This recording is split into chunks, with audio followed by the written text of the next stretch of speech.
ನಾನು ಮಾನ್ಯ ಅಧ್ಯಕ್ಷರೇ, ಕೆಪಿಎಸ್ಸಿ ಅಂತ ಹೇಳೋದ್ರ ಬದಲು ಕರ್ನಾಟಕ ಲೋಕಸೇವಾ ಆಯೋಗ ಪೂರ್ಣ ಹೇಳ್ಬಿಡೋದೇ ಒಳ್ಳೆಯದು. ನಾನು ಕೆಪಿಸಿಸಿ ಅಂತ ಉದ್ದೇಶಪೂರ್ವಕವಾಗಿ ಹೇಳಬೇಕು ಅಂತ ಹೇಳಿರಲಿಲ್ಲ, ಅದು ಬಾಯಿ ತಪ್ಪಿ ಬಂದ್ಬಿಟ್ಟಿತ್ತು.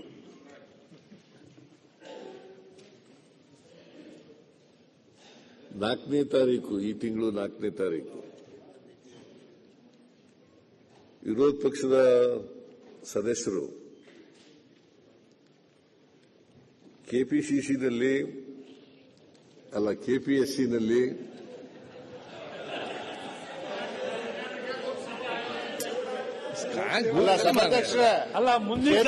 ಅಧ್ಯಕ್ಷರನ್ನ ಬದಲಾವಣೆ ಮಾಡಬೇಕು ಅಂತೇಳಿ ಅವ್ರ ಮನಸ್ಸಲ್ಲಿದೆ. ಅದನ್ನ ಪದೇ ಪದೇ ಅಶ್ವಥ್ ನಾರಾಯಣ ಸರ್, ಮುಂದಿನ ಸರ್ಕಾರ ಬೇರೆ ಹೇಳ್ತಾ ಇದ್ರಿ, ಈ ಪರಿಸ್ಥಿತಿ ಈಗಲೇ ಹಿಂಗಾಗಿದೆಯಲ್ಲ ಸರ್. ಇದು ಏನಪ್ಪ ಮಾಡೋದು? ಕೂತ್ಕೊಳ್ಳಿ. ಯಾವುದು ಜಾಸ್ತಿ ಬಳಕೆ ಮಾಡ್ತೀವಿ ಅದು ಪದ ಜಾಸ್ತಿ ಬರೋದು ಬಾಯಿನಲ್ಲಿ. ಯಾವುದನ್ನು ಉಪಯೋಗಿಸ್ತೀವಿ ಹೆಚ್ಚು ಉಪಯೋಗಿಸ್ತೀವಿ ಆ ಪದ ಬರ್ತದೆ. ಅದರಿಂದ ಕೆಪಿಎಸ್ಸಿ ಬಳಸೋದು ಬಹಳ ಕಡಿಮೆ, ಕೆಪಿಸಿಸಿ ಬಳಸೋದು ಜಾಸ್ತಿ.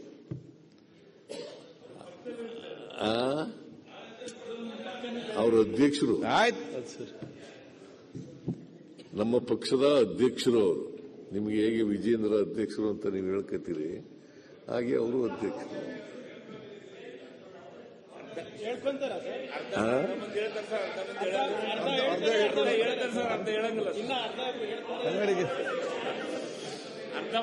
ಈಗ ನಾನು ಮಾಡಕ್ ಹೋಗೋದಿಲ್ಲ. ಗಣೇಶ್ ಕೂತ್ಕೊಳ್ಳಿ. ಸಿಸಿ ಬದಲ ಅವ್ರೆ ನಮ್ಮಲ್ಲಿ ಕಡಿಮೆ ನಿಮ್ಮಲ್ಲಿ 5 ಕಡೆ. ಈಗ ನಿಮ್ಮ ಉತ್ತರ ಆದ್ರೂ ಇದೆಯಲ್ಲ ರವಿ ನಿಮ್ಮ ಹತ್ರ ಕೆಪಿಎಸ್ಸಿ ಹಗರಣದ ಬಗ್ಗೆ ಸರ್. ನಿಮ್ಮ ಉತ್ತರ ಕೆಪಿಸಿಸಿ ಕರ್ನಾಟಕ ಲೋಕಸೇವಾ ಆಯೋಗ, ಕರ್ನಾಟಕ ಲೋಕಸೇವಾ ಆಯೋಗ ನೀವು ಪ್ರಸ್ತಾಪ ಮಾಡಿರೋದು, ನೀವು ಆರೋಪ ಮಾಡಿರೋದು ಯಾವುದ್ರ ಮೇಲೆ? ಕರ್ನಾಟಕ ಲೋಕಸೇವಾ ಅಂತಾನೆ ನಾನು ಅದಕ್ಕೆ ಉತ್ತರ ಕೊಡ್ತೇನೆ.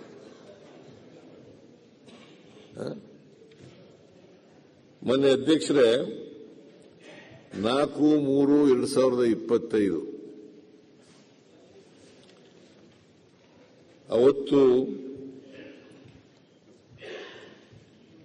ವಿರೋಧ ಪಕ್ಷದ ನಾಯಕರು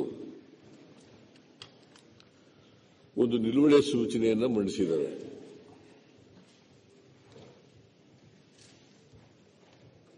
ಆ ನಿಲುವಳಿ ಸೂಚನೆಯನ್ನ ನೀವು ನಿಯಮ 69ರಲ್ಲಿ ಚರ್ಚೆ ಮಾಡಿ ಅಂತೇಳಿ ಕನ್ವರ್ಟ್ ಮಾಡಿದ್ದೀರಿ. ಅದರ ಮೇಲೆ ಚರ್ಚೆ ನಡೆದಿದೆ.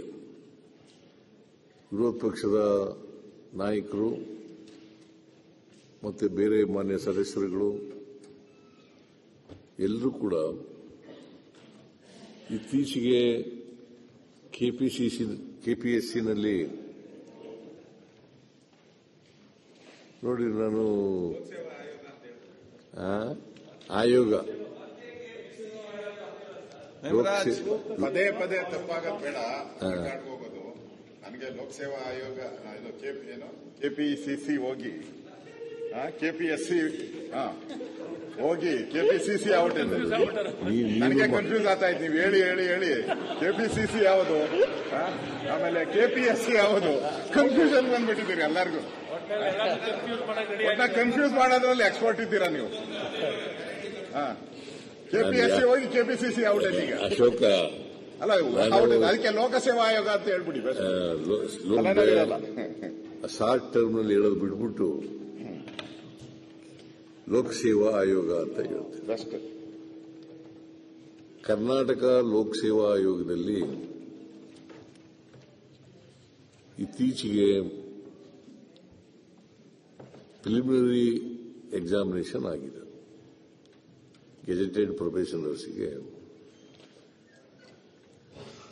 ಸುಮಾರು 384 ಜನರಿಗೆ ಆಯ್ಕೆ ಮಾಡಲಿಕ್ಕೋಸ್ಕರ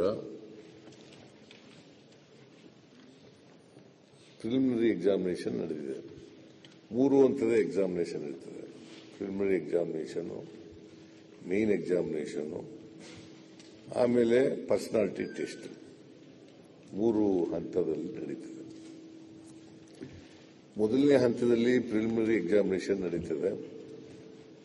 ಅದರಲ್ಲಿ ಪ್ರಶ್ನೆಗಳು ಇಂಗ್ಲಿಷ್ನಲ್ಲೂ ಇರ್ತವೆ, ಕನ್ನಡದಲ್ಲೂ ಕೂಡ ಇರ್ತವೆ.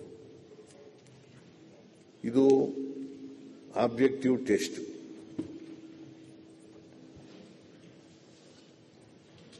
ಇದು ನಡೆಯುವಾಗ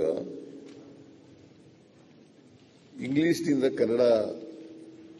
ಕನ್ನಡಕ್ಕೆ ಭಾಷಾಂತರ ಮಾಡಿದಾಗ ಕೆಲವು ತಪ್ಪುಗಳಾಗಿದ್ದಾವೆ ಅಂತೇಳಿ ಅಲ್ಲಿ ಇದಕ್ಕೆ ಕರ್ನಾಟಕ ಲೋಕಸೇವಾ ಆಯೋಗದಲ್ಲಿ ಪರೀಕ್ಷೆಗೆ ಹಾಜರಾಗಿದ್ದಂತ ಅಭ್ಯರ್ಥಿಗಳು ನಮಗೆ ಕನ್ನಡ ಮಾಧ್ಯಮದಲ್ಲಿ ಓದಿದವರಿಗೆ ಅನ್ಯಾಯ ಆಗಿದೆ ಅಂತೇಳಿ ಹೇಳಿದ್ರು. ಅದು ಗೊಂದಲ ಆಯಿತು. ಅದು ಗೊಂದಲ. ಆಮೇಲೆ ಕರ್ನಾಟಕ ಲೋಕಸೇವಾ ಆಯೋಗದವರು ಒಂದು ತಜ್ಞರ ಸಮಿತಿಯನ್ನು ಮಾಡ್ತಾರೆ. ತಜ್ಞರ ಸಮಿತಿ, ಈ ತಜ್ಞರ ಸಮಿತಿ ಇದು ಎಲ್ಲ ಲೋಕಸೇವಾ ಆಯೋಗದಲ್ಲೂ ಕೂಡ ಮಾಡ್ತಾರೆ. ಬರೀ ಕರ್ನಾಟಕದಲ್ಲಿ ಒಂದೇ ಅಲ್ಲ, ಬೇರೆ ಬೇರೆ ಲೋಕಸೇವಾ ಆಯೋಗದಲ್ಲೂ ಈ ತರ ಸಮಸ್ಯೆ ಬಂದಾಗ ಲೋಕಸೇವಾ ಆಯೋಗದಲ್ಲೂ ಕೂಡ, ಎಲ್ಲ ಲೋಕಸೇವಾ ಆಯೋಗದಲ್ಲೂ ಕೂಡ ಮಾಡ್ತಾರೆ. ಅದನ್ನು ಮಾಡಿದಾಗ 10 ಕಡೆ, ಇದು ಲೋಕಸೇವಾ ಆಯೋಗದ ಕೊಟ್ಟಿರ್ತಕ್ಕಂಥ ಉತ್ತರ, ಇದು ಸರ್ಕಾರದ ಉತ್ತರ ಅಲ್ಲ. 10 ಕಡೆ ಈ ರೀತಿ ಆಗಿದೆ. 10 ಪ್ರಶ್ನೆಗಳಿಗೆ ತಪ್ಪು ಭಾಷಾಂತರ ಆಗಿದೆ ಅಂತೇಳಿ ಮಾಡಿದ್ದಾರೆ. ಆ ಸಮಿತಿಯವರು ಮಾಡಿ ಅದನ್ನ ಪರಿಷ್ಕೃತ ಕೂಡ ಮಾಡಿದ್ದಾರೆ. ಆಮೇಲೆ ಈ ಲೋಕಸೇವಾ ಆಯೋಗ ಏನ್ ಮಾಡಿದೆ ಅಂತಂದ್ರೆ ಮರುಪರೀಕ್ಷೆ ಮಾಡಿದ್ದಾರೆ. ಮೊದಲನೇ ಪರೀಕ್ಷೆಯಲ್ಲಿ ಅಲ್ಲ, ಪ್ರಿಲಿಮಿನರಿ ಎಕ್ಸಾಮಿನೇಷನ್ನಲ್ಲಿ 10 ದೋಷಗಳಿದ್ದಾವೆ. ಅದನ್ನ ಸರಿ ಮಾಡಿ ಪರಿಷ್ಕೃತ ಉತ್ತರವನ್ನು ಕೂಡ ಮಾಡಿದ್ದಾರೆ.